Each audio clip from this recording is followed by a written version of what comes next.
முடிச்சாச்சுங்க. இந்த மழையிலேருந்து எப்படி எங்கள் செடிலாம் பாதுகாக்கிறது?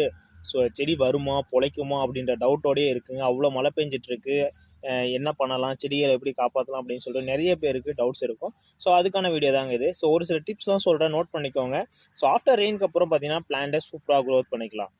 இப்போதைக்கு செடிகளுக்கு எந்த அடி உரமோ இல்லை ஃபெர்டிலைசரோ இல்லை எதுவுமே கொடுக்க வேண்டாம். ஸோ ஒரு மெயினான டிப்ஸ் என்னென்னு பார்த்தீங்கன்னா வந்து பாட்டில் வந்து வாட்டர் நிற்காத மாதிரி பார்த்துக்கோங்க. எவ்வளோ மழை பெஞ்சாலும் சரி, ஸோ தண்ணி கீழே போயிட்டே இருக்கணும் ரெகுலராக. ஸோ அந்த மாதிரி பார்த்துக்கோங்க. அப்படி இல்லை பாட்டில் தண்ணி நிற்கிது அப்படின்னா சைடில் எங்கேயாச்சும் நீங்கள் கூட ஹோல்ஸ் போட்டு விட்டுருங்க. தண்ணி வந்து கண்டிப்பாக போயிட்டே இருக்கணும். ஸோ தண்ணி நிற்கக்கூடாது. ஸோ அது ஒரு ஃபஸ்ட்டு இம்பார்ட்டண்டான விஷயம். தண்ணி நிற்சிச்சு அப்படின்னா ரூட் டேமேஜ் ஆகும். ரூட் டேமேஜ் ஆச்சுன்னா செடிகள் அழுக ஆரம்பிக்கும். ஸோ ஆல்ரெடி பார்த்தீங்கன்னா நமக்கு வந்து இப்போ மழை காலத்தில் இந்த மாதிரி இலைகள்லாம் வந்து பார்த்திங்கன்னா பிளாக்காகவும் எல்லோஷாகவும் மாதிரி லீஃப்லாம் கொட்டிட்டு தான் இருக்கும். ஸோ பரவாயில்ல, செடி வந்து நமக்கு வந்து குச்சி வந்து நமக்கு அடி ஸ்டெம்லாம் பார்த்திங்கன்னா நமக்கு வந்து க்ரீனிஷாக இருந்தால் போதும். ஸோ ரெயின் முடிஞ்சதுக்கப்புறம் அதுக்கான ஃபெர்டிலைசர்லாம் கொடுத்து நம்ம புதுசாக க்ரோத் பண்ணிக்கலாம். மறக்காமல் ஃபாலோ பண்ணிக்கோங்க. அண்ட்